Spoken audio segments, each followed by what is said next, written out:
আসসালামু আলাইকুম রহমতুল্লাহি ওয়া বারাকাতুহু। সম্মানিত দর্শক, আমাদের মহান মুক্তিযুদ্ধের বিজয়, মুক্তিযুদ্ধকালীন সময়টিতে যা কিছু হয়েছে প্রায় সবকিছুই মীমাংসিত। কিন্তু কতগুলো বিষয় নিয়ে বিতর্ক রয়ে গেছে। বিতর্ক থাকার অনেকগুলো কারণ রয়েছে। যেমন ধরুন বঙ্গবন্ধুর ৭ই মার্চের ভাষণ। এটি বিশ্বনন্দিত, বিশ্ব স্বীকৃত একটি রাজনৈতিক বক্তৃতা। কিন্তু যখন আওয়ামী লীগের লোকজন এই রাজনৈতিক বক্তৃতাটিকে মুক্তিযুদ্ধের ঘোষণা বা এই বক্তৃতার মধ্যে বঙ্গবন্ধু মুক্তিযুদ্ধের ঘোষণা দিয়েছেন, এই কথাটি তারা বলার চেষ্টা করে, তখন আওয়ামী লীগের প্রতিপক্ষ সেখানে বিতর্ক খুঁজে পান। ২ নম্বর হলো যে বঙ্গবন্ধুর নিজের হাতের লেখা অথবা তার নিজে স্বাধীনতার যে ঘোষণা, এটার কোনো তথ্য, প্রমাণ, উপাত্ত এটি আমাদের কাছে নেই। বঙ্গবন্ধু নিজেও কখনো বলেননি। কিন্তু ব্যাপার হলো যে আওয়ামী লীগের বিভিন্ন লোক নানাভাবে ন্যারেটিভ তৈরি করার চেষ্টা করছেন। তিনি টেলিফোনে বা চিরকুটে আওয়ামী লীগের কোন নেতাকে হুকুম দিয়েছেন এবং সেই নেতা বঙ্গবন্ধুর হুকুম অনুযায়ী মাইকিং করেছে। সেই নেতা বেতারে ভাষণ দিয়েছে, হান্নান সাহেব। এরকম কথাবার্তা বলার চেষ্টা করছে, যেগুলো আসলে জনগণ শোনেননি ওইভাবে ন্যাশন ওয়াইড এবং ওইভাবে অ্যাকসেপ্টেড হয়নি, ফলে ওটা নিয়ে বিতর্ক রয়ে গেছে। তারপর বঙ্গবন্ধু পাকিস্তানিদের হাতে গ্রেপ্তার হয়েছেন। এখন এই যে তিনি যে গ্রেপ্তার হলেন, এটা নিয়ে বিতর্ক আছে। বঙ্গবন্ধু নিজে বলেছেন, আওয়ামী লীগের লোকজন বলার চেষ্টা করছেন যে তিনি যদি গ্রেপ্তার না হতেন তাহলে, বা তিনি যদি পালাতেন, তাহলে দুটো ঘটনা ঘটত। তাকে খোঁজার জন্য পুরো ঢাকা শহর তামা করে ফেলা হতো এবং এই যে বঙ্গবন্ধুকে তল্লাশি নামে পুরো ঢাকা শহরের আওয়ামী লীগের লোকজনের যে জীবন জীবিকা তছনছ করে দেওয়া হতো। দ্বিতীয়ত হলো যে বঙ্গবন্ধু যদি পালাতেন, ওই অবস্থাতে পাকিস্তান সেনাবাহিনী যদি তাকে গুম করত, খুন করে ফেলতো এবং বলতো তিনি পালিয়ে গেছেন, কি করতেন? থার্ডলি হলো, তিনি যদি নিরাপদে পালাতে পারতেন, বলতেন যে সেনাপতি পালিয়ে মাঠ ছেড়ে চলে গেছে দিল্লিতে, কে যুদ্ধ করতে যাবে, আগে সেনাপতিকে আসতে বলো। কথাগুলো কিন্তু অত্যন্ত যুক্তিযুক্ত। আর যখন তিনি বীরের মতো পাকিস্তানিদের হাতে বন্দী হলেন এবং সেখানে বিচারের মুখোমুখি তাকে করা হলো, তিনি সেখানে জেলখানাতে যেভাবে ছিলেন, জেলে কেউ কখন আসলে, বঙ্গবন্ধুর তার জীবনে 17টি বছর তিনি জেল খেটেছেন, কাজেই জেল জীবন যে কত নির্মম যারা খেটেছেন তারা বলতে পারেন।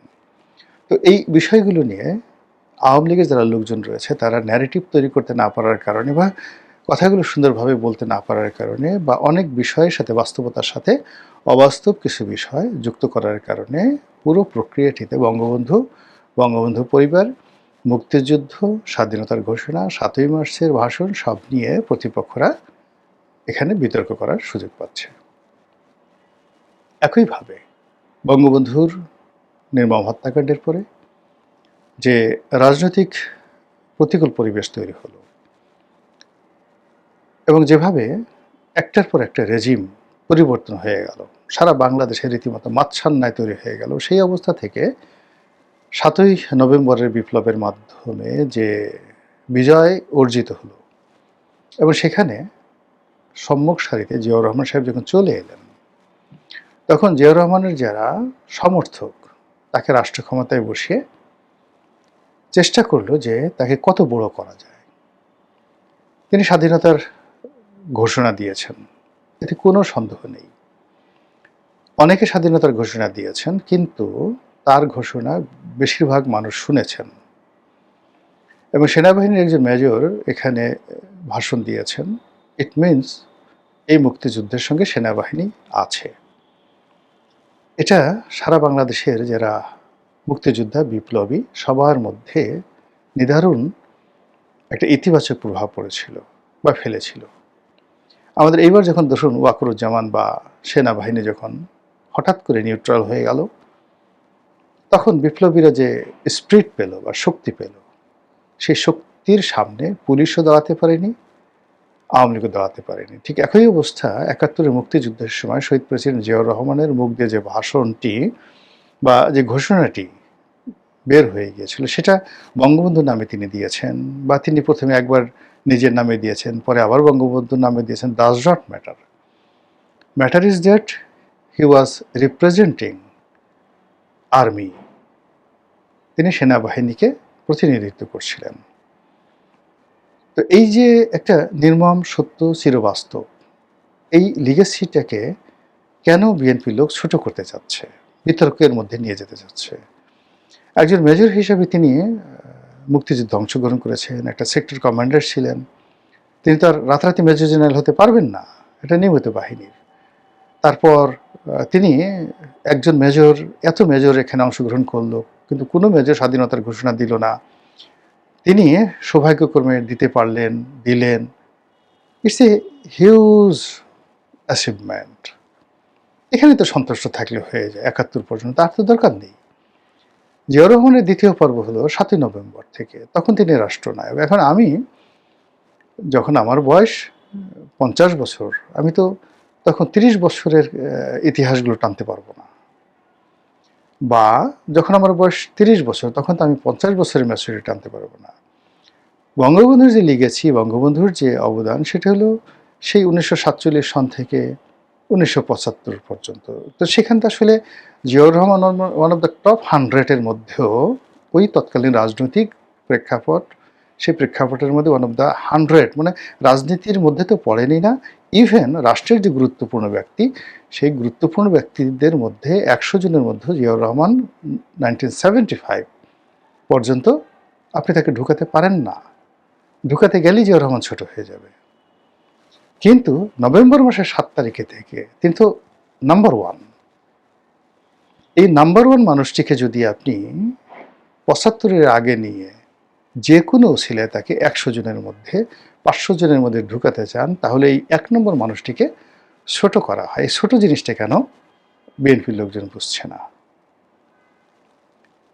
তো যেটা বলছিলাম, যে বিএনপি যে কয়বারই ক্ষমতায় এসছে, তারা এই জিয়াউর রহমানকে নিয়ে বারবার ভুল করেছেন, জিয়াউর রহমানকে বিব্রত করেছেন, ছোট করেছেন, এবং নিজেরা ক্ষতিগ্রস্ত হয়েছেন বারবার।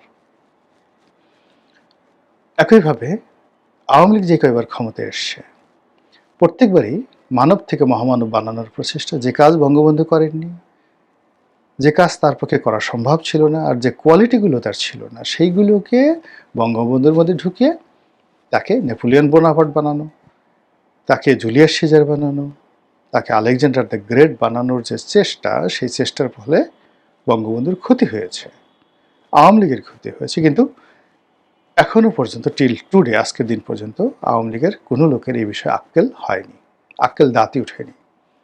আওয়ামী লীগের যেভাবে বঙ্গবন্ধুর সম্পর্কে আক্কেল দাঁত উঠেনি, বিএনপির একইভাবে মানে জিয়াউর রহমান সম্পর্কে তাদের আক্কেল দাঁত উঠেনি। যদি উঠতো, তাহলে এই যে ১৭ বছর পরে তারা ক্ষমতায় ফিরে আবার সেই পুরনো বিরোধ। তিনি স্বাধীনতার ঘোষণা দিয়েছেন, তিনি শুধু ঘোষক নন, স্বপ্রণোদিত হয়ে দিয়েছেন।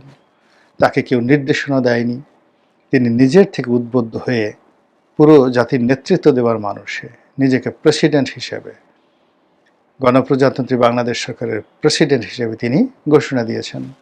তিনিই স্বাধীনতা, তিনিই সব, তিনিই মুক্তিযুদ্ধ, তিনিই নেতা, তিনিই পিতা, তিনিই এই বাংলাদেশ রাষ্ট্রের স্রষ্টা।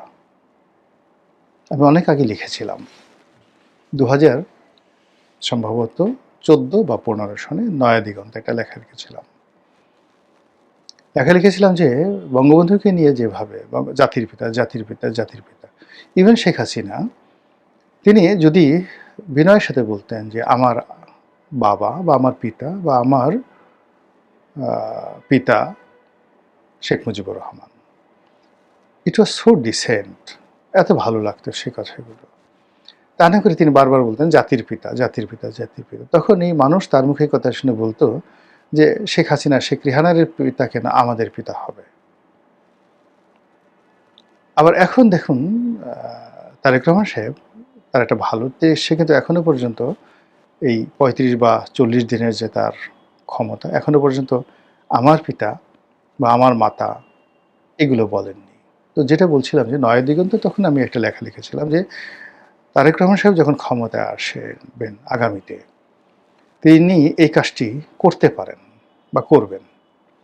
তিনি দেখা গেল যে বাঙালি জাতির পিতা হিসেবে বঙ্গবন্ধু শেখ মুজিবুর রহমানের নাম তিনি বললেন যে হ্যাঁ, বাঙালির হাজার বছর ইতিহাসে এই যে বাঙালি প্রথম ৭১ সনে একটা জাতিসত্তা গঠন করেছে, সেই জাতির ভিত্তিতে একটা রাষ্ট্র হয়েছে, সেই রাষ্ট্রের যে জাতিসত্তা সেই জাতিসত্তার পিতা হিসেবে Sheikh Mujibur Rahman okay we do agree. কিন্তু বাংলাদেশ নামক যে রাষ্ট্রটি সেই রাষ্ট্রটি তো ৭৫ 15 আগস্টের পরে তছনছ হয়ে যেতে পারত। এই রাষ্ট্র গঠনে শেখ মুজিবুর রহমানের পরে শহীদ প্রেসিডেন্ট জিয়াউর রহমানের ভূমিকা আছে।